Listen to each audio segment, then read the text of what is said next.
दोस्तों, कैसे हैं आप लोग। एक बार वापस से आपका स्वागत है मेरे चैनल में।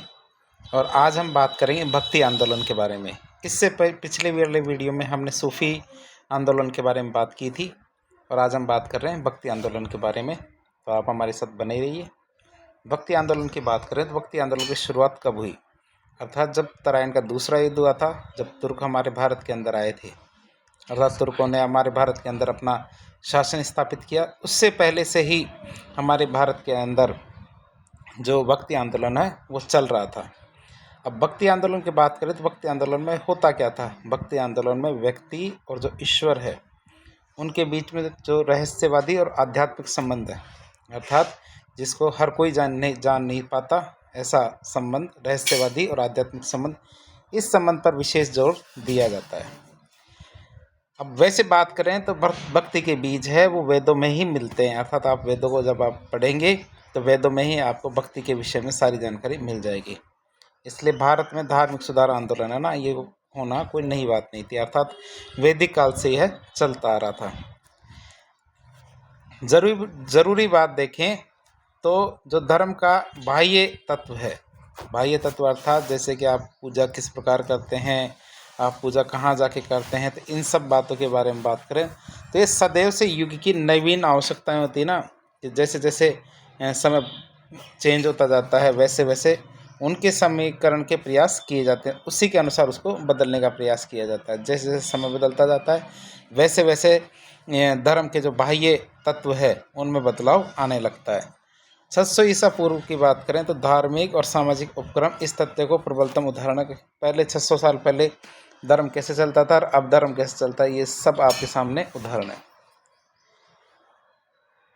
कि जैसे गुप्त काल में भी विभिन्न संप्रदायों के मध्य सामंजस्य स्थापित करने की प्रवृत्ति धर्म में दिखाई देती थी, अर्थात गुप्त काल में भी बहुत सारे धर्म थे। शाक्त धर्म थे, भागवत धर्म था, शैव धर्म था, वैष्णव धर्म था, हिंदू धर्म था, बौद्ध, जैन, मतलब सभी तरह के धर्म थे। लेकिन सब में क्या था कि जो समन्वय और सामंजस्य की भावना सभी धर्मों में पाई जाती थी। तो इस तरह हम भक्ति आंदोलन आज के लिए हमारी कोई नई बात नहीं थी, हमने वैदिक काल से ही इस चीज़ को अपना रखा था। अब बात करते हैं भक्ति आंदोलन में होता क्या है, अर्थात भक्ति आंदोलन के मूल तत्व क्या होते हैं। अब बात करते हैं भक्ति आंदोलन का मूल तत्व। मूल तत्व है क्या? भक्ति। जब शब्द में भक्ति है तो मूल तत्व भक्ति होगा, अर्थात हमें कुल मिला के मोक्ष की प्राप्ति करनी है। जब मोक्ष प्राप्ति की बात करें तो मोक्ष प्राप्ति हिंदू धर्म का परम लक्ष्य है, अर्थात हिंदू धर्म में यदि किसी व्यक्ति को मोक्ष मिल जाता है तो उसे सब कुछ मिल जाता है। हिंदू धर्म में मोक्ष प्राप्ति के लिए 3 मार्ग बताए गए हैं, अर्थात 3 तरीके से आप मोक्ष प्राप्त कर सकते हो, ज्ञान, कर्म और भक्ति, ऐसा भगवत गीता में भी लिखा हुआ है। इसलिए योग भी 3 प्रकार के बताए गए हैं भगवत गीता के अनुसार, ज्ञान योग, कर्म योग और भक्ति योग। भक्ति आंदोलन में इसी भक्ति पर ही विशेष जोर दिया जाता है। भक्ति आंदोलन में जो भक्ति है, ज्ञान, कर्म और भक्ति, तो इस भक्ति पर सबसे ज़्यादा जोर दिया जाता है।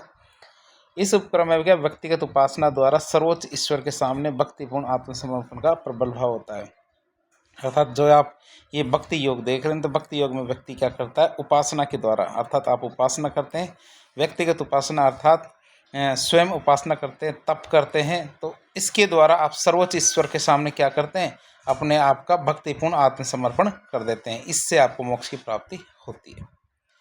अब बात करें भक्ति आंदोलन की शुरुआत की तो भक्ति आंदोलन का वास्तविक अर्थों में विकास 700 ईस्वी से 1200 ईस्वी के बीच में दक्षिण भारत में के मध्य में दक्षिण भारत में होता है, अर्थात भक्ति आंदोलन की शुरुआत उत्तर भारत से नहीं मानी जाती, इसकी शुरुआत दक्षिण भारत से मानी जाती है। और कब से? 700 से 1200 ईस्वी के बीच में। और जो भक्ति आंदोलन है वो धार्मिक सामाजिक सीमाओं से निकल के समानता के जन आंदोलन में परिणत हो गया, अर्थात सबसे पहले तो यह धार्मिक और सामाजिक आंदोलन था एक तरह से, अर्थात जो वर्ग भक्ति नहीं कर पाते थे उनके द्वारा जो भक्ति कर पाते उनके विरोध करने का या उनको शामिल करने का एक आंदोलन था। लेकिन धीरे धीरे यह समानता का जो जन आंदोलन है ना उसमें बदल गया था।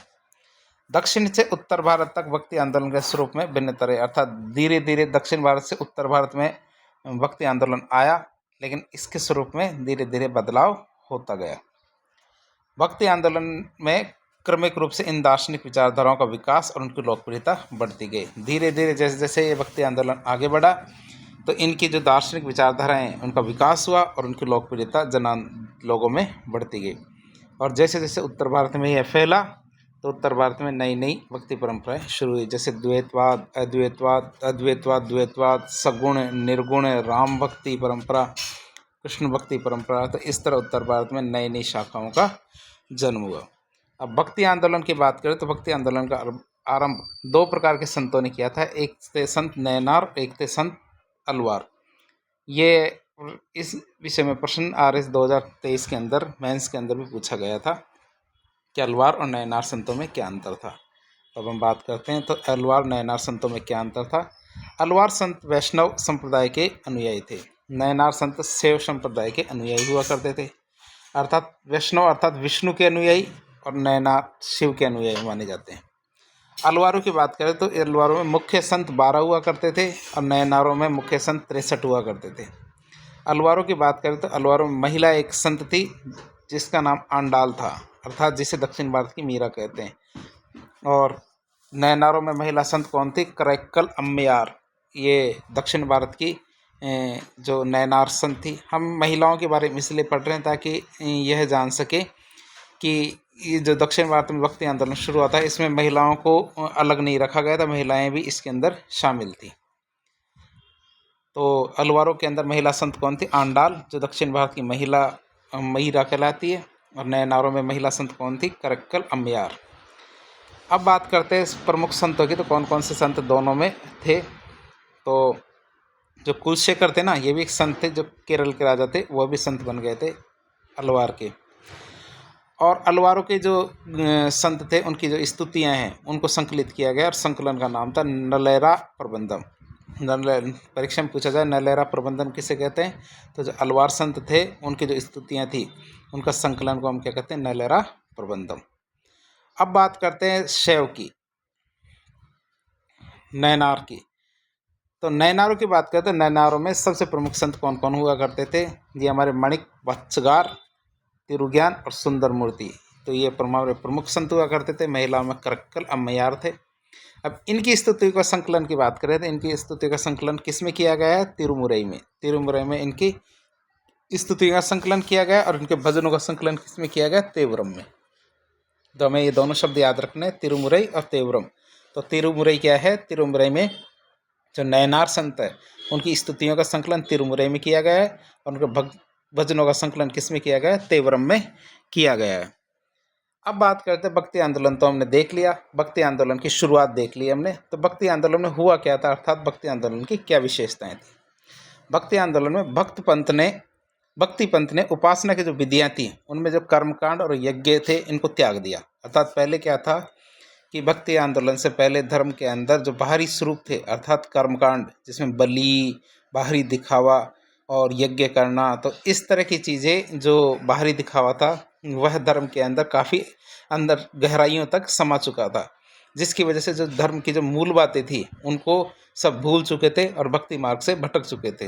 लेकिन भक्ति आंदोलन ने जो हमने भक्ति शाखा देखी है, इसने क्या किया? सबसे पहले कर्मकांडों और यज्ञ इनका परित्याग कर दिया।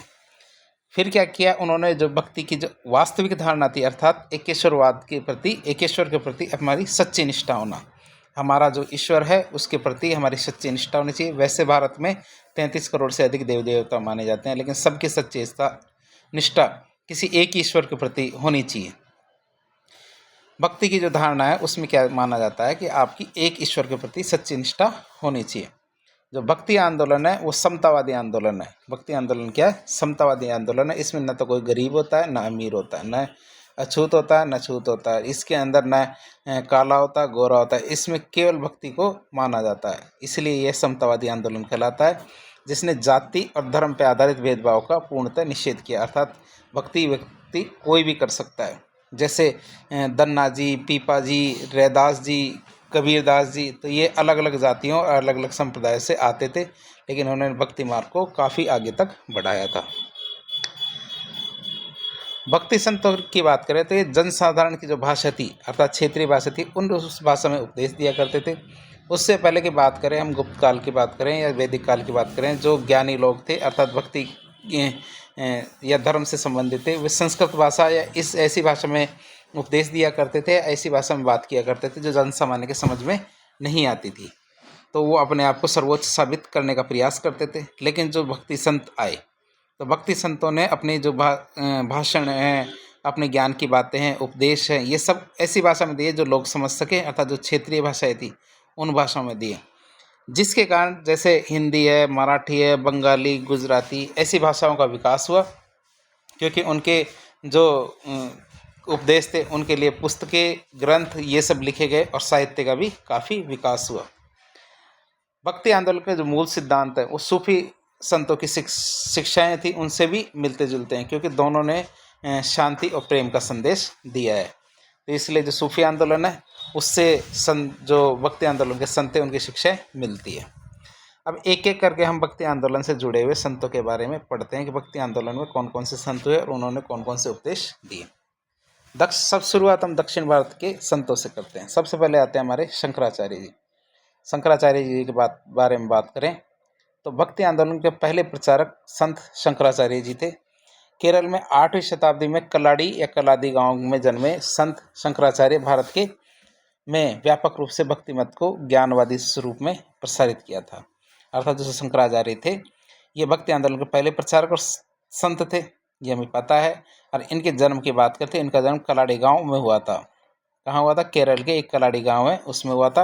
और कब हुआ था? 8वीं शताब्दी में। तो इनका जन्म 8वीं शताब्दी में कलाड़ी गांव में हुआ था। और इन्होंने क्या किया, भारत में जो इस भक्ति मत है ना, इसके ज्ञानवादी स्वरूप का प्रसार किया था पूरे भारत में। अर्थात ज्ञानवादी स्वरूप का प्रसार किसने किया? शंकराचार्य जी ने। इनकी तस्वीर आप स्क्रीन पर देख सकते हैं। अब संप्रदाय की बात करते हैं, इन्होंने कौन सा संप्रदाय चलाया था? परीक्षा में कई बार पूछा जाता है। इन्होंने स्मृति संप्रदाय का प्रतिपादन किया था। परीक्षा में पूछा जाता है स्मृति संप्रदाय का प्रतिपादन किसने किया था? हमारा जवाब होना चाहिए शंकराचार्य जी ने। अब ये क्या मानते हैं? इनके अनुसार ब्रह्म सत्य और जगत मिथ्या है। अर्थात ब्रह्म सत्य है और जगत मिथ्या है। और फिर किसी ने पूछा कि ये ब्रह्म सत्य है, जगत मिथ्या है, तो हम जो भी कुछ देखते हैं धरती के अंदर वो क्यों दिखाई देता है? फिर उन्होंने जवाब दिया कि माया है, तो माया की वजह से हमें जगत दिखता है। अर्थात हमारे रिश्ते, चीज़ें, जानवर, पेड़ पौधे ये सब हमें महसूस क्यों होते हैं? क्योंकि माया चारों तरफ फैली हुई है। तो माया की वजह से हमें सारा जगत का आभास होता है, लेकिन वास्तव में क्या है? जगत मिथ्या है और ब्रह्म सत्य है। तो इसके बाद हम बात करेंगे ये क्या मानते थे कि ब्रह्म और जगत में सजातीय भेद, विजातीय भेद और स्वगत भेद, इनको नहीं मानते थे। अर्थात 3 तरह के भेद होते हैं ब्रह्म और जगत के अंदर। एक तो सजातीय भेद होता है, एक विजातीय भेद होता है और एक स्वगत भेद होता है। तो शंकराचार्य इन तीनों प्रकार के भेदों को नहीं मानते थे। अब शंकराचार्य के दर्शन की बात करें तो शंकराचार्य के दर्शन का आधार क्या था? वो उन्होंने किस चीज़ से अपने दर्शन की शुरुआत की? तो उन्होंने वेदांत या उपनिषद के आधार पे अपना दर्शन दिया। अर्थात जो वेदांत और उपनिषद थे उनके आधार पे उन्होंने अपना दर्शन दिया। अब उनका दर्शन क्या था? उनका दर्शन था अद्वैतवाद। अर्थात उनका दर्शन क्या था? अद्वैतवाद उनका दर्शन था। अद्वैतवाद विचारधारा की नींव गौड़पादाचार्य ने एक 215 कार्यकारियों अर्थात जो श्लोक थे उससे की थी। अर्थात जो अद्वैतवाद विचारधारा की शुरुआत किसने की थी? गौड़पादाचार्य ने की थी। और शुरुआत में उन्होंने 215 श्लोक लिखे थे, जिन्हें दक्षिण भारत में कारिकाएँ कहते थे। अर्थात 215 श्लोक लिखे थे गौड़पादाचार्य ने। उनसे अद्वैतवाद विचारधारा की शुरुआत मानी जाती है। और उनके शिष्य थे गोविंदाचार्य, और उनके शिष्य दक्षिण भारत में जन्मे हमारे शंकराचार्य हुए। तो जिन्होंने जो कारिकाएँ थे ये पहले तो केवल मौखिक हुआ करते थे, लेकिन शंकराचार्य ने इनको लिखा। शंकराचार्य ने भारत में धर्म की एकता के लिए भारत में 4 मठों की स्थापना की थी। अर्थात पूरे भारत को एकजुट जोड़ने के लिए इन्होंने क्या किया? भारत के अन्य अलग अलग भागों 4 भागों में 4 मठों की स्थापना की। और 4 मठ कौन कौन से? वेदांत मठ हमारे श्रृंगेरी में है, जो हमारे दक्षिण भारत में था। जगन्नाथपुरी में गोवर्धन मठ, जो पूर्वी भारत का था। पश्चिम भारत में हमारे शारदा मठ, जो द्वारका के अंदर है। और ज्योतिर्मठ बद्रिका आश्रम में, जो हमारे उत्तर भारत में है। इनका चित्र भी आप देख सकते हैं। ये शंकराचार्य ने पूरे भारत को एकजुट करने के लिए 4 मठों की स्थापना की थी। अब धीरे धीरे हम आगे बढ़ते हैं। जो हमारे दार्शनिक संत है, दार्शनिक संतों में सबसे अधिक प्रसिद्धि किसको मिली थी? शंकराचार्य को। परंतु शंकराचार्य का निर्गुण ज्ञानवादी मत मन में उत्पन्न निराशा के विषाद को खत्म नहीं कर सका। अर्थात शंकराचार्य के जो उपदेश थे वह जो लोगों के मन में जो विचार उत्पन्न होते थे, शंकाएं उत्पन्न होती थी, उन शंकाओं को पूर्ण रूप से संतुष्ट नहीं कर पाता था और न ही लोगों को जो सुग्राही हो सके, अर्थात उनको समझाने के बाद भी लोग समझ नहीं पाते थे कि आखिर शंकराचार्य का अद्वैतवाद वास्तव में क्या है। तो इस वजह से धीरे धीरे बाद में संतों के द्वारा अद्वैतवाद की आलोचना की जाने लगी। क्योंकि जो चीज़ लोगों के समझ में नहीं आती लोग उसकी आलोचना करना शुरू कर देते हैं।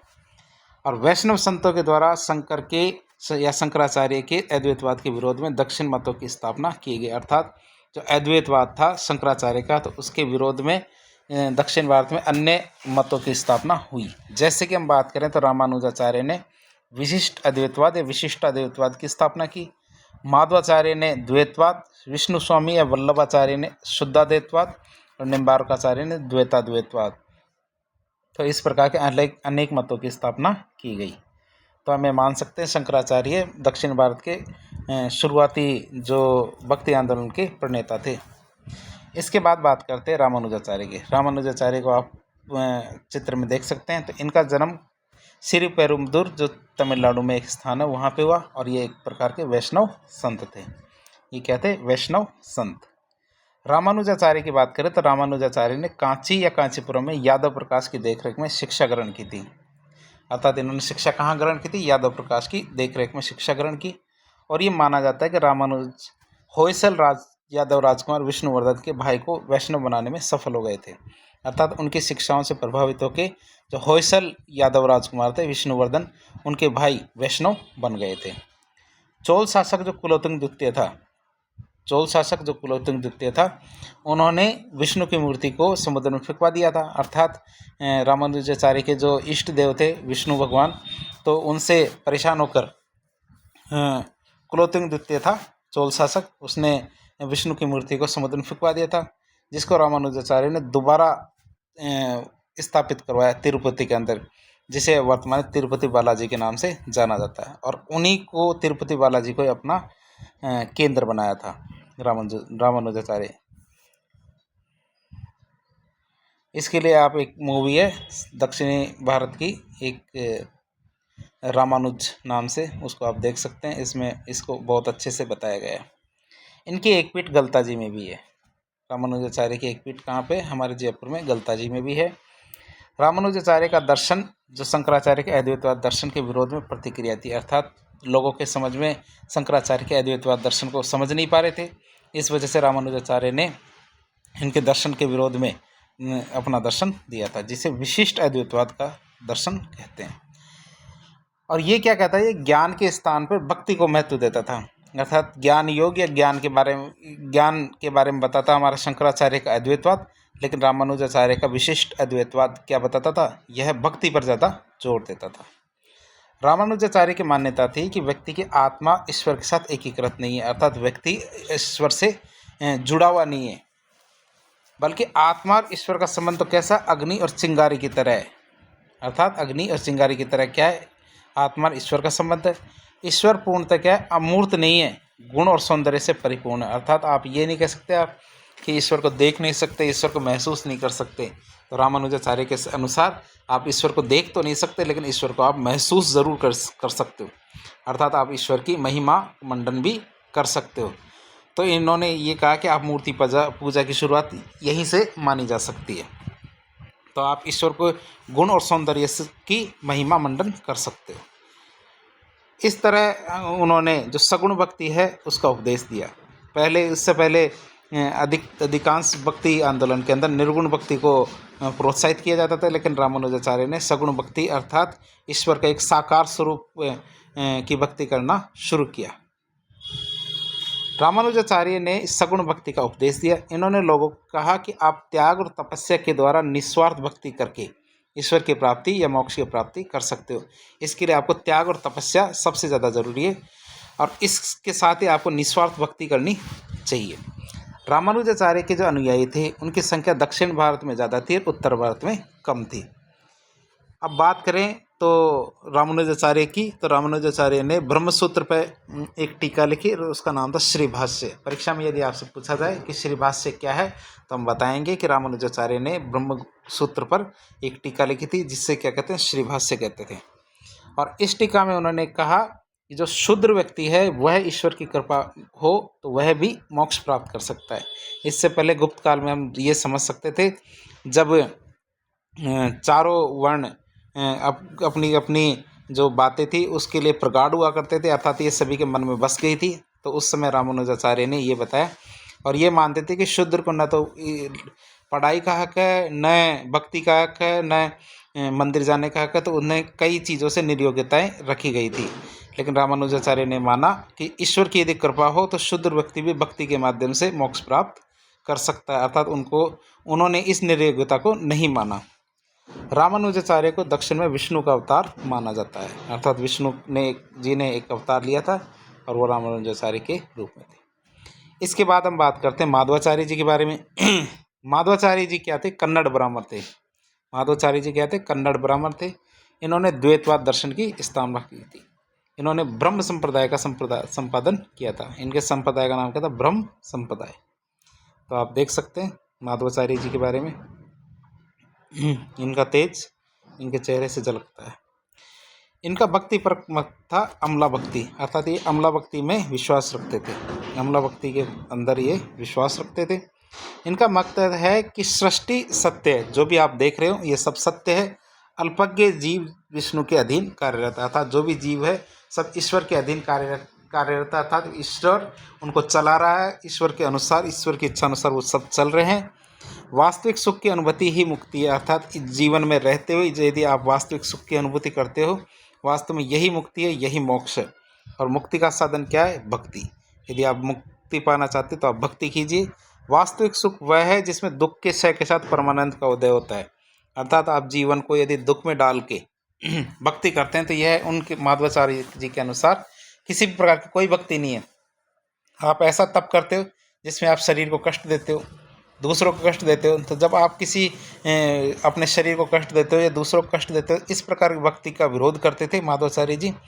ये कहते थे कि यदि आप परमानंद की प्राप्ति करना चाहते हो तो आपके दुखों को कम कीजिए, अर्थात यदि आप भक्ति के माध्यम से धीरे धीरे धीरे धीरे आप अपने दुखों को कम करते जाएंगे तब परमानंद आपके अंदर उत्पन्न होने लगेगा और धीरे धीरे बढ़ता जाएगा और आपको क्या, मोक्ष की प्राप्ति हो जाएगी। और ये ये दुनिया है इसको नकारते नहीं थे। ये मानते थे कि इस दुनिया क्या है? ईश्वर की अभिव्यक्ति है, अर्थात ईश्वर के अधीन कार्य करती है। इन्होंने 8 मंदिरों का निर्माण करवाया था माधवाचार्य जी ने। अब बात करते हैं आगे निम्बार्काचार्य की। निम्बार्काचार्य जी 13वीं से 14वीं शताब्दी के अंदर थे। इनके सिद्धांत को कहते हैं द्वैता भेदभाव। भेदभाव। अब ये तेलुगु ब्राह्मण होकर भी गांगे क्षेत्र में समान रूप से लोकप्रिय रहे, अर्थात ये तेलुगु ब्राह्मण थे, अर्थात आंध्र प्रदेश के आसपास के क्षेत्र में रहते थे।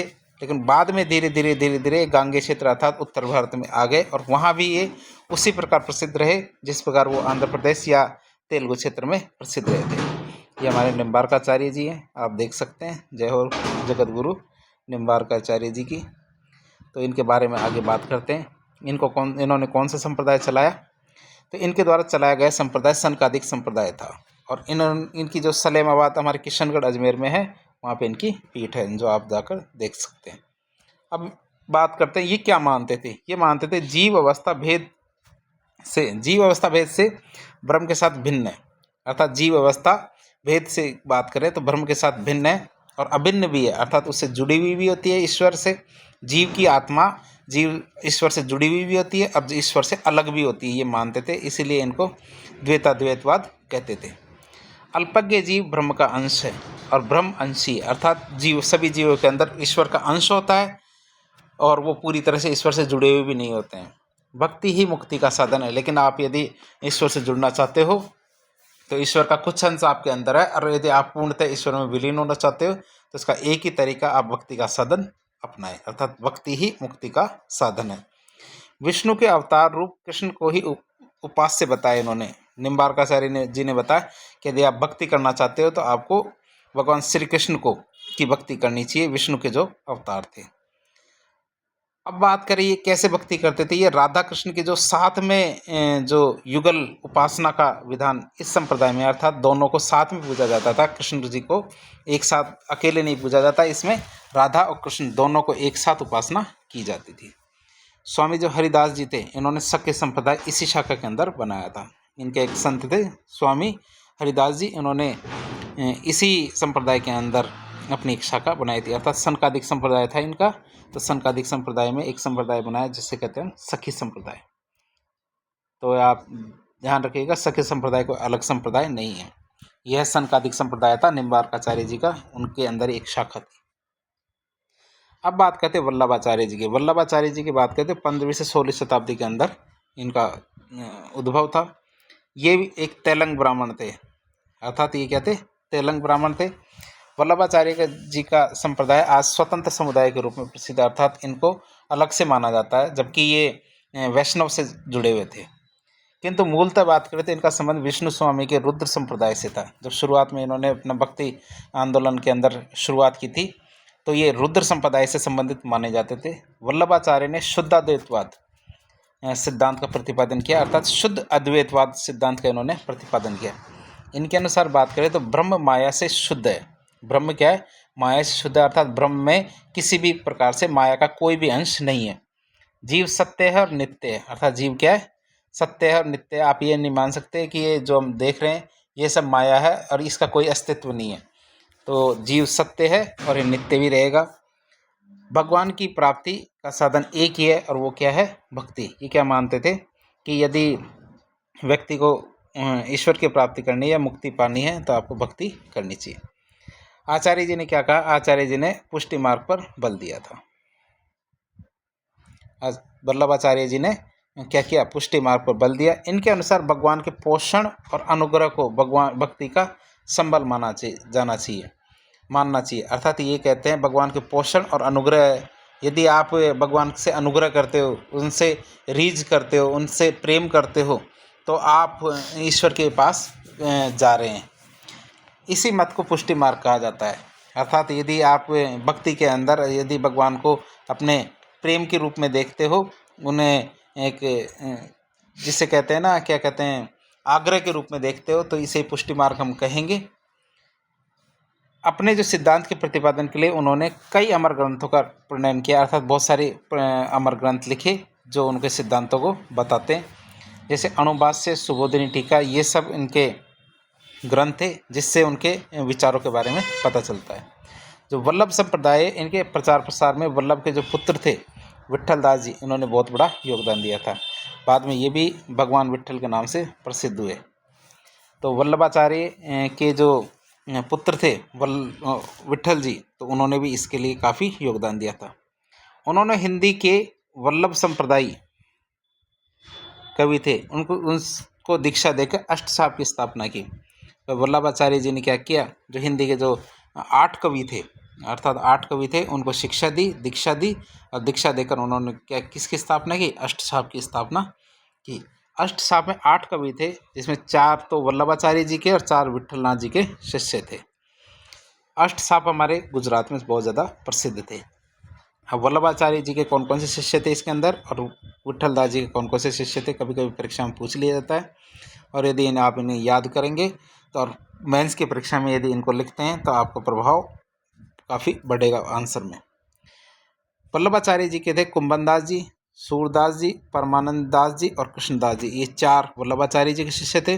और विट्ठल दास जी के गोविंद स्वामी, नंददास, चीत स्वामी और चतुर्भुज दास। तो इस तरह 4 इनके अनुयायी थे, शिष्य थे। तो आगे बात करते हैं उत्तर भारत की। ये दक्षिण भारत के हमने संत देख लिया। अब उत्तर भारत के संतों की बात करें तो उत्तर भारत के प्रमुख संत कौन थे। सबसे पहले हम बात करते हैं रामानंद जी की। रामानंद जी 15वीं शताब्दी के अंदर थे। रामानंद जी का जन्म इलाहाबाद में हुआ था। उन्होंने विष्णु के स्थान पर राम की भक्ति शुरू की थी। उन्होंने क्या किया, विष्णु के स्थान पर किसकी भक्ति शुरू की, राम की, क्योंकि वो उत्तर प्रदेश से थे। वे रामानुज के शिष्य बने। उत्तर भारत में सबसे महान भक्त संत किन्हें माना जाता है, रामानंद जी को। तो रामानंद जी के बारे में हम आगे बात करते हैं। रामानंद जी को आप देख सकते हैं। रामानंद जी ने दक्षिण और उत्तर भारत में भक्ति आंदोलन के बीच में सेतु का कार्य किया, अर्थात दक्षिणी भारत से भक्ति आंदोलन को उत्तर भारत की तरफ कौन लेके गए थे? रामानंद जी। अर्थात भक्ति आंदोलन को दक्षिण भारत से उत्तर भारत लेकर आए थे। उनके बारे में और खास बातें करते हैं। उन्होंने अपने उपदेश संस्कृत भाषा में नहीं दिए, अर्थात संस्कृत भाषा के स्थान पर किस में दिए? हिंदी भाषा में। हिंदी भाषा में देने से यह एक जन आंदोलन का रूप बन जाता है, जिससे यह आंदोलन लोकप्रिय हुआ, जनता के बीच में आसानी से समझा गया, जिससे हिंदी साहित्य का निर्माण हुआ। रामानंद ने चारों वर्ण अर्थात ब्राह्मण, वैश्य, क्षत्रिय और शूद्र सबको भक्ति का उपदेश दिया। इनके सिद्धांत के आधार पर जाति प्रथा, इनका सिद्धांत क्या था कि जाति प्रथा नहीं होनी चाहिए, अर्थात इन्होंने जाति प्रथा का विरोध किया, किंतु उनका व्यवहारिक जीवन जाति समानता में विश्वास रखता था। दोबारा से बात करें तो रामानंद जी ने चारों वर्णों को भक्ति का उपदेश दिया था, लेकिन उनके किसी भी सिद्धांत में यह नहीं था कि उन्होंने जाति प्रथा का कोई विरोध किया, लेकिन वो जाति प्रथा को मानते भी नहीं थे, अर्थात व्यवहारिक जीवन में वो समानता में विश्वास करते थे, लेकिन उन्होंने जाति प्रथा का विरोध नहीं किया था, वो समानता में विश्वास रखते थे। अब बात करें तो कैसे पता चलता है कि वो समानता में विश्वास रखते थे और जाति प्रथा का विरोध करते थे? प्रत्यक्ष रूप से उन्होंने कोई विरोध नहीं किया, लेकिन जाति प्रथा का पर एक परीक्षा में पूछा गया था, रामानंद जी ने जाति प्रथा का विरोध किया, लेकिन ये कथन गलत था, क्योंकि जाति प्रथा का उन्होंने कभी भी विरोध नहीं किया। लेकिन उनके जो व्यवहार थे, उनकी जो किताबें थी, उनके जो संत थे, उनसे हमें ये पता चलता है कि जाति प्रथा को नहीं मानते थे। अब बात करते हैं रामानंद जी के 12 शिष्य थे। रामानंद जी के 12 शिष्य की बात करते हैं, उनमें कई जाति के लोग हुआ करते थे, जैसे रविदास जी, जिनको रैदास जी कहते हैं, चमार जाति के थे, कबीर जुलाहा जाति के थे, धन्ना किसान जी जाट जाति के, और सेन नाई जाति के, सगना जी थे कसाई जाति के, पीपा जी राजपूत जाति के। तो इनसे हमें पता चलता है कि जो रामानंद जी के शिष्य थे वो अलग अलग जातियों से संबंधित थे और वो जाति प्रथा को में समानता को विश्वास रखते थे। वास्तव में मध्य युग का धार्मिक आंदोलन किससे प्रारंभ माना जाता है? रामानंद जी से प्रारंभ माना जाता है। इसके बाद हम बात करते हैं कबीरदास जी की। कबीरदास जी का काल हमारा 1440 से 1510 के बीच में था। कबीरदास जी सिकंदर लोदी के समकालीन हुआ करते थे, अर्थात जो सिकंदर लोदी थे सल्तनत काल के अंतिम राजवंश, तो उनके समकालीन थे। और सिकंदर लोदी ने मगहर नाम की जगह उत्तर प्रदेश में, वहाँ पे इनकी हत्या करवा दी थी। किनकी? कबीरदास जी की हत्या करवा दी थी सिकंदर लोदी जी ने। तो ये हमारे संत कबीर जी है, इनके बारे में जितना सीख सको उतना कम होता है। आगे बात करते हैं संत कबीरदास जी के बारे में। कबीरदास जी के बारे में बात करते हैं, इन्होंने अपने गुरु रामानंद जी के सामाजिक दर्शन को सुनिश्चित रूप दिया था, अर्थात जो इनका सामाजिक दर्शन था उनको वास्तविक रूप देने में सबसे बड़ा योगदान किनका रहा? कबीरदास जी का। क्यों? क्योंकि हिंदू और मुस्लिम एकता के हिमायती थे। कबीरदास जी के ईश्वर निराकार और निर्गुण थे, अर्थात ये मूर्ति पूजा का विरोध करते थे। और ये किस प्रकार की भक्ति करते थे? ये निराकार और निर्गुण भक्ति करते थे। इन्होंने जात पात, मूर्ति पूजा और अवतार सिद्धांत को अस्वीकार कर दिया था। अब बात करते हैं इनकी शिक्षाओं के बारे में, इनकी पुस्तकों के बारे में। तो कबीर की शिक्षाएं बीजक में लिखी गई है, अर्थात बीजक नामक पुस्तक में कबीरदास जी की शिक्षाएं लिखी गई है। उनके अनुयायियों को कबीरपंथी कहा जाता है। उनके जो अनुयायी थे उनको क्या कहा जाता है? कबीरपंथी कहा जाता है। निर्गुण भक्ति धारा में कबीर पहले संत थे जो संत नहीं होकर अंत तक गृहस्थ बने रहे, अर्थात निर्गुण भक्ति धारा में पहले संत थे कबीरदास जी, जो संत भी थे और अंत तक गृहस्थ भी बने रहे। अर्थात उन्होंने जब हमारे संत और जो गृहस्थ जीवन है उनमें साम्यवाद बना के रखा, अर्थात दोनों को समान रूप से आगे बढ़ाया। वे लोग जो उस समय सामाजिक व्यवस्था के तीव्र आलोचक थे और हिंदू मुस्लिम एकता के पक्षपाती थे, उनमें से कबीर और नानक जी का योगदान सबसे ज़्यादा बड़ा माना जाता है। अर्थात जो नानक और कबीर को योगदान सबसे ज़्यादा माना जाता है किसमें? जो उस समय की जो सामाजिक व्यवस्था थी उसके आलोचक थे और हिंदू मुस्लिम एकता के समर्थक थे। अगले संत के बारे में बात करें हम, तो अगले संत हैं हमारे रैदास जी या रविदास जी, जो 15वीं शताब्दी के अंदर थे। ये रामानंद जी के अति प्रसिद्ध शिष्यों में से एक थे। रामानंद जी इनको गुरुआ का गुरु भी कहते थे। रविदास जी या रैदास जी को क्या कहा जाता था? गुरुओं का गुरु कहा जाता था। ये चित्र में आप रैदास जी के बारे में देख सकते हैं। इनके बारे में और बातें करें तो ये मीराबाई जी के गुरु थे और चित्तौड़ के किले में इनकी छतरी बनी हुई है। ये जन्म से चमार जाति के थे, लेकिन इनका जो धार्मिक जीवन है इतना गूढ़ और रहस्यवादी था कि उतना ही उन्नत और पवित्र था। अर्थात इनका जीवन कैसा था? गूढ़ और रहस्यवादी था, लेकिन उतना ही उन्नत और पवित्र भी था। ये निर्गुण भक्ति में विश्वास रखते थे और इनका संप्रदाय कौन सा था? रायदासी संप्रदाय, जिसे रैदासी संप्रदाय भी कह सकते हैं। सिखों के जो गुरु ग्रंथ साहिब है पुस्तक, तो उसमें रविदास जी के जो 30 से अधिक भजन लिखे गए हैं। सिखों के जो पवित्र ग्रंथ है गुरु ग्रंथ साहिब, उसमें इनके 30 से अधिक भजन लिखे गए हैं। रविदास जी के अनुसार मानव सेवा ही जीवन में धर्म की सर्वोत्कृष्ट अभिव्यक्ति का माध्यम है। अर्थात यदि आप धर्म की सबसे अच्छी अभिव्यक्ति करना चाहते हो तो आप मानव सेवा करें। मानव सेवा के बारे में इन्होंने बताया। इसके बाद हम दादू दयाल जी के बारे में बात करते हैं। दादू दयाल जी के बारे में बात करें तो इनका जीवन 1544 से 1603 तक रहा। निर्गुण भक्ति परंपरा में दादू दयाल जी का महत्वपूर्ण योगदान रहा। इनका जन्म अहमदाबाद में हुआ और ये एक जुलाहा परिवार से थे। इनकी मृत्यु 1603 में हुई और राजस्थान के नराणा या नरैना गांव में हुई थी इनकी मृत्यु, जहां अब इनके अनुयायी है और दादूपंथी इनको मुख्य केंद्र मानते हैं। इसके बाद मानते हैं दादू दयाल जी का चित्र देख सकते हैं आप। इनके जीवन का महान स्वप्न सभी धर्मों के जो विपत्तगामी है, अर्थात जो सभी धर्मों की विपत्तगामी है, अर्थात जो अपने धर्म से भ्रष्ट हो चुके हैं, जो अपने धर्म को पसंद नहीं करते हैं, उनमें प्रेम और बंधुत्व के एक सूत्र में उनको बांधना था। अर्थात जो धर्म को से दूर भागने का प्रयास कर रहे थे, उनके अंदर प्रेम और बंधुत्व के भावना को डालना था। और इस महान आदर्श को कार्य करने में उन्होंने क्या किया? ब्रह्म संप्रदाय या परब्रह्म संप्रदाय की स्थापना की। इस महान काम को करने के लिए उन्होंने क्या किया? ब्रह्म संप्रदाय या ब्रह्म संप्रदाय की स्थापना की। इन्होंने पुस्तकीय ज्ञान का तिरस्कार न करके लिखित रूप में संत वाणी की रक्षा पर विशेष जोर दिया। इन्होंने क्या किया कि यदि आप भक्ति मार्ग में आगे बढ़ रहे हैं तो आपके जो उपदेश है उनको क्या है लिखित रूप में भी रखा जाना चाहिए, ये मानते थे। तो ये मानते थे कि जो पुस्तकीय ज्ञान है उसका उन्होंने तिरस्कार नहीं किया, बल्कि लिखित रूप में जो संत वाणियाँ थी उनकी रक्षा पर विशेष जोर दिया था। दादू धर्म ग्रंथों की सत्ता में नहीं बल्कि आत्मज्ञान के महत्व में विश्वास रखते थे। अर्थात जो पुराने धर्म ग्रंथ लिखे हुए हैं ये नहीं मानते थे कि उनमें सभी बातें सही लिखी गई है, बल्कि आप अपने आत्मज्ञान से जो उनके अंदर जो सही बातें लिखी गई है उनके आधार पर अपने निर्णय लें और अपने जो भक्ति मार्ग को आगे बढ़ाएं। इन्होंने ईश्वरीय भक्ति को समाज सेवा और मानवतावादी दृष्टि से संबद्ध किया। अर्थात यदि आप ईश्वर की भक्ति करना चाहते हैं तो आपको सबसे पहले समाज सेवा करनी चाहिए और मानवतावाद को बढ़ावा देना चाहिए। ईश्वर के सामने सभी स्त्री पुरुष और सभी भाई बहनों की तरह होते हैं। अर्थात ईश्वर के सामने सभी समान है, कोई श्रेष्ठ नहीं है, कोई दुर्बल नहीं है, कोई नीचा नहीं है। दादू दयाल जी की शिक्षाओं की बात करें तो विनयशील बनना और अहम से बचने या मुक्त रहने की उन्होंने शिक्षा दी कि व्यक्ति को कैसा होना चाहिए, विनयशील बनना चाहिए और अहम से मुक्त रहना चाहिए। दादू दयाल जी गृहस्थ थे, अर्थात घर के अंदर रह के और गृहस्थी के अंदर रहकर आगे बढ़ते थे। इनका विश्वास था गृहस्थ का सहज जीवन आध्यात्मिक अनुभूति के लिए बहुत ज़्यादा सही है। जो गृहस्थ है उसका जो सहज जीवन होता है वो आसानी से आध्यात्मिक जीवन जी सकता है, ये मानते थे दादू दयाल जी।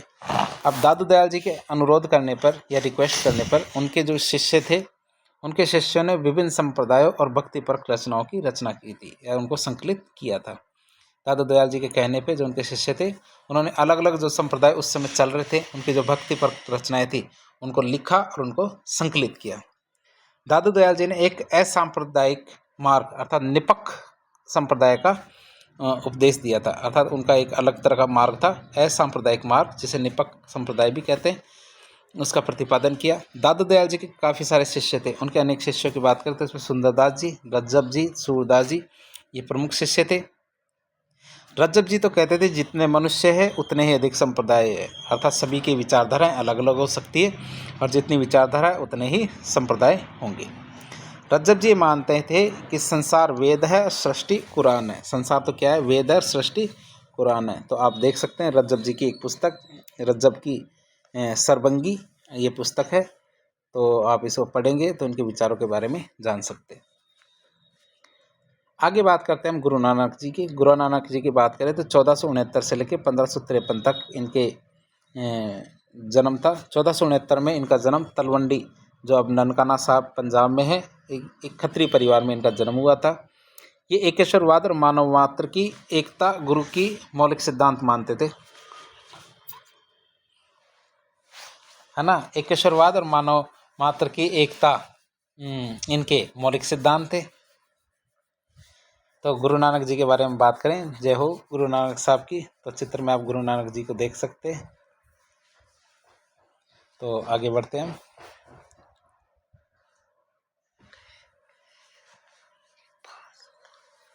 गुरु नानक जी की बात करें तो गुरु नानक जी ने जात पात, पाही आडंबर, ब्राह्मणों और मुल्लाओं की जो श्रेष्ठता है उसका विरोध किया था। मार्ग की बात करें तो उनके मार्गदर्शन के लिए वे गुरु की अनिवार्यता को पहली शर्त मानते थे। यदि आप भक्ति मार्ग में आगे बढ़ना चाहते हैं तो आपका मार्गदर्शन होना चाहिए, और मार्गदर्शन के लिए आपको क्या चाहिए, एक गुरु की आवश्यकता है। अर्थात वो गुरु की श्रेष्ठता को सबसे श्रेष्ठ मानते थे, अर्थात गुरु आपको मिलना चाहिए। कबीर की बात, उन्होंने मूर्ति पूजा, तीर्थ यात्रा और धार्मिक आडंबर उनके कट्टर विरोधी थे, लेकिन वो कर्म और पुनर्जन्म में विश्वास रखते थे।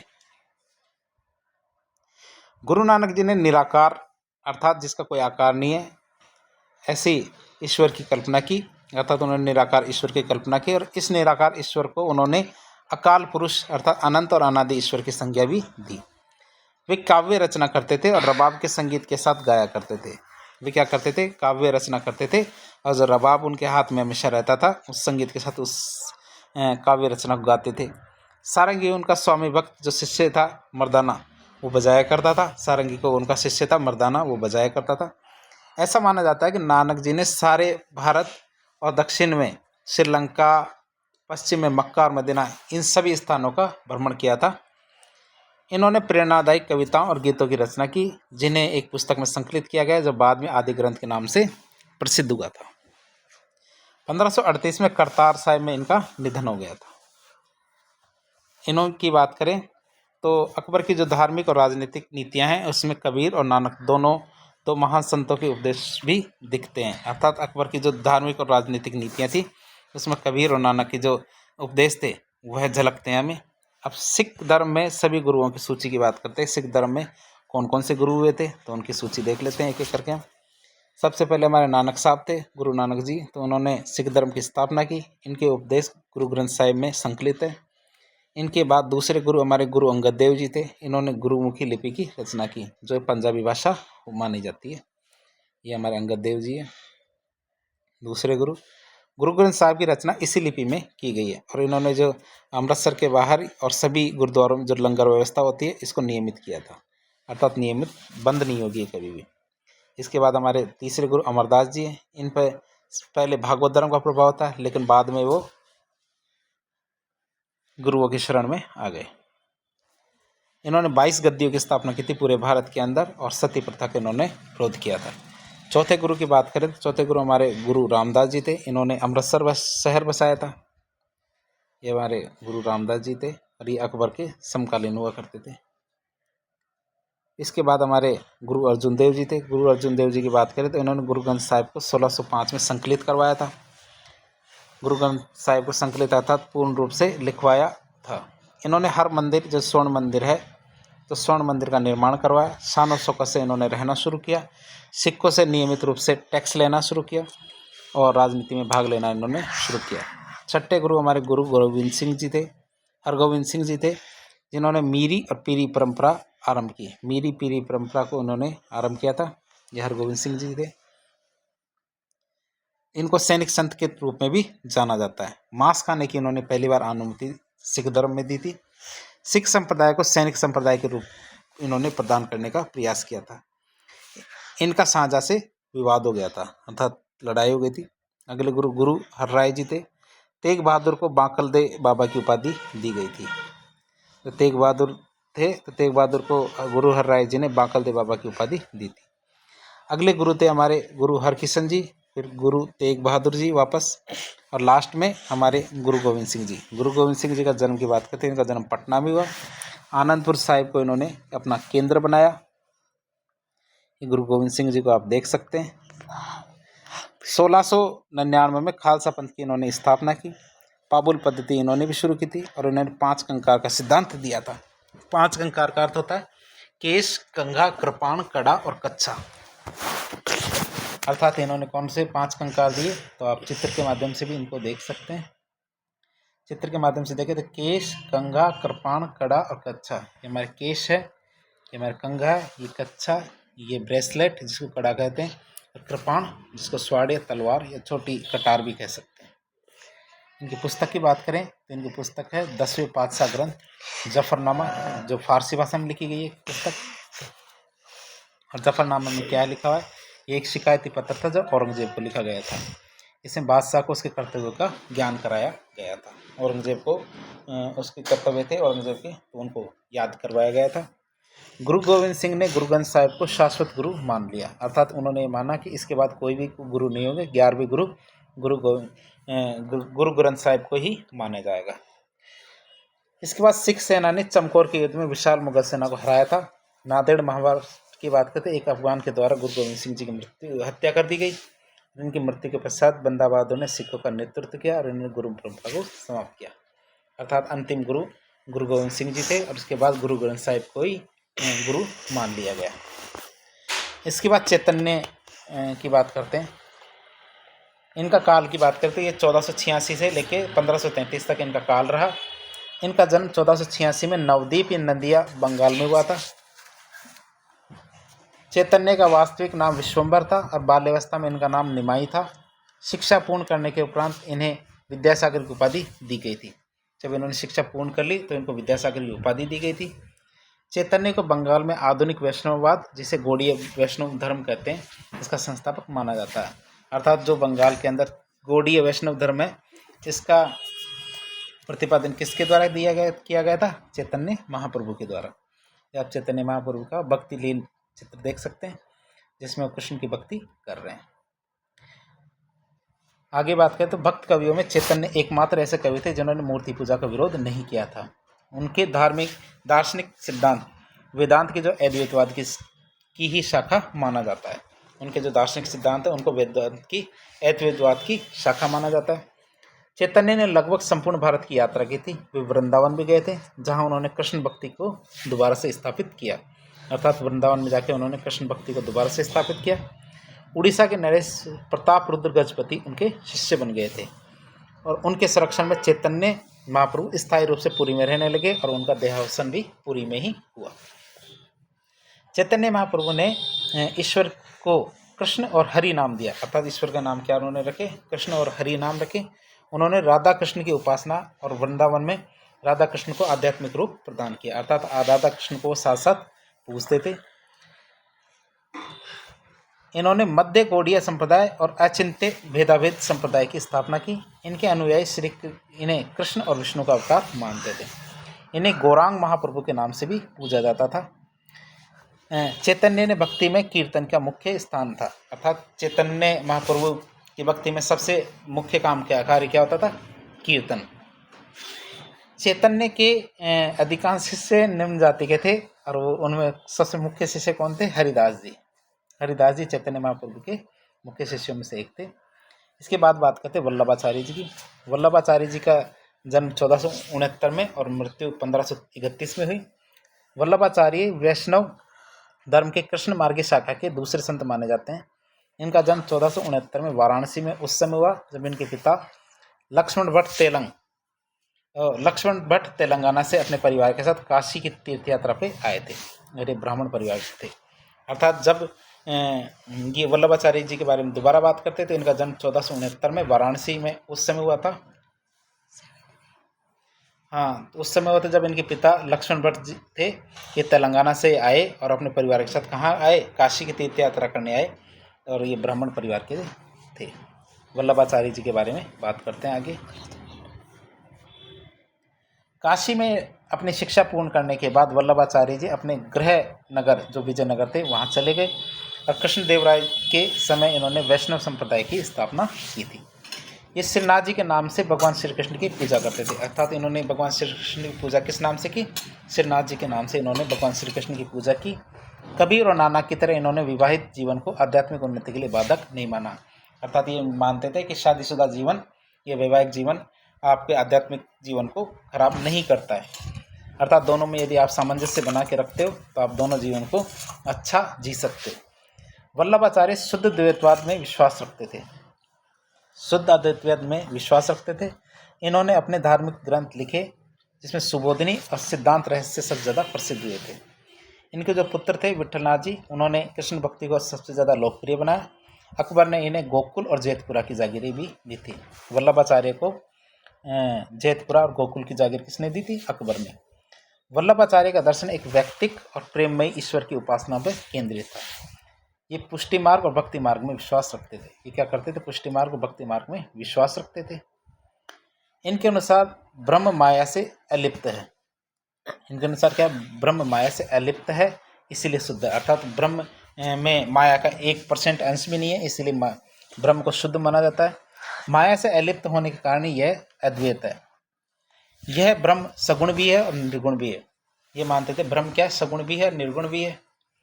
इसके बाद हम बात करते हैं अगले संत की। अगले संत हमारी महिला संत हमारी मीराबाई जी, जन्म 1498 से 1546 तक रहा।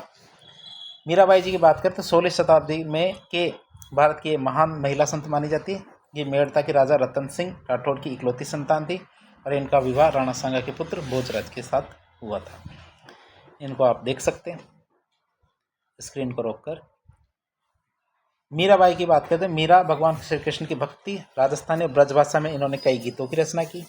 मीरा ने अपने काव्य में कृष्ण को प्रेमी और सहचर और अपने पति मानकर चित्रित किया है। सूरदास जी के बारे में बात करें तो ये 16वीं से 17वीं शताब्दी में थे सूरदास जी।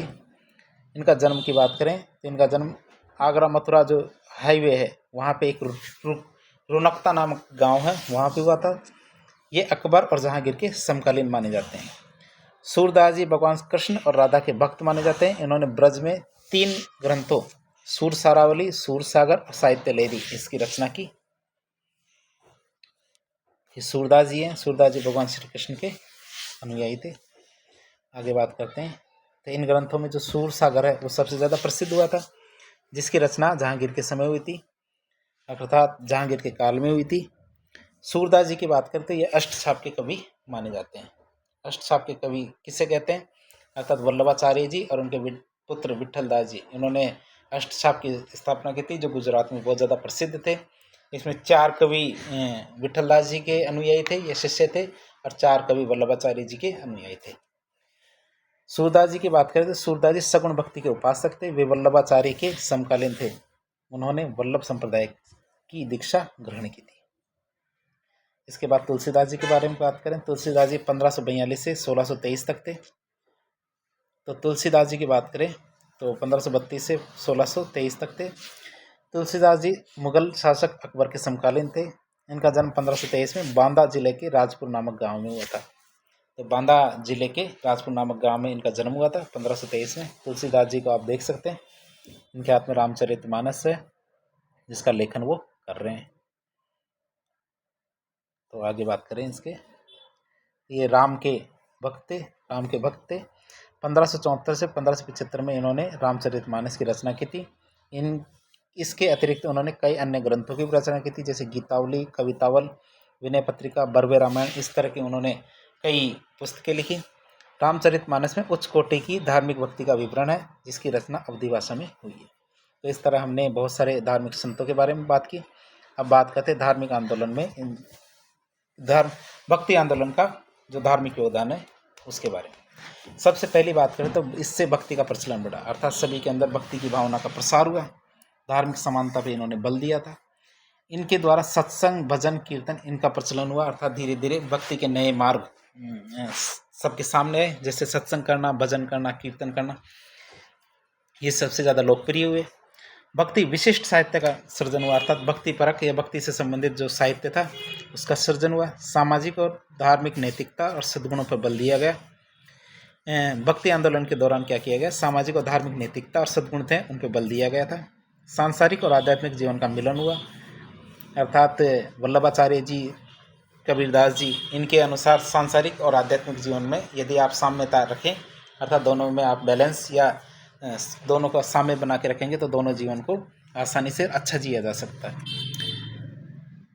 अनेक संत समाज के निम्न तबके से आते, जैसे हमारे रैदास जी जो चमार जाति से आते थे। धार्मिक समन्वय और संश्लेषित संस्कृति को प्रोत्साहित किया गया। नवीन संप्रदाय थे, उनका जन्म हुआ, जैसे कि रैदास पंथ, कबीर पंथ, नानक पंथ, इनका जन्म हुआ। नानक जी ने तो एक नए धर्म अर्थात सिख धर्म की ही स्थापना कर दी थी। कई संतों ने एकेश्वरवाद और निर्गुण भक्ति पर बल दिया, जैसे हमारे कबीरदास जी। इस आंदोलन ने हिंदू मुस्लिम एकता पर बल दिया, गुरु शिष्य परंपरा पर बल दिया। धार्मिक आडंबरों का इन्होंने विरोध किया, भक्ति और ईश्वर के बीच में धार्मिक आडंबरों का इन्होंने विरोध किया, भक्त और ईश्वर के बीच में इन्होंने मध्यस्थता को नकारा। अर्थात भक्त और ईश्वर के बीच में किसी भी मध्यस्थ की आवश्यकता नहीं है, अर्थात किसी के माध्यम से आप ईश्वर को प्राप्त करो, यह जरूरी नहीं है। तो इस तरह आज हमने भक्ति आंदोलन के बारे में देखा, और इस तरह के इन्फॉर्मेटिव वीडियोस देखने के लिए आप हमारे चैनल से जुड़े।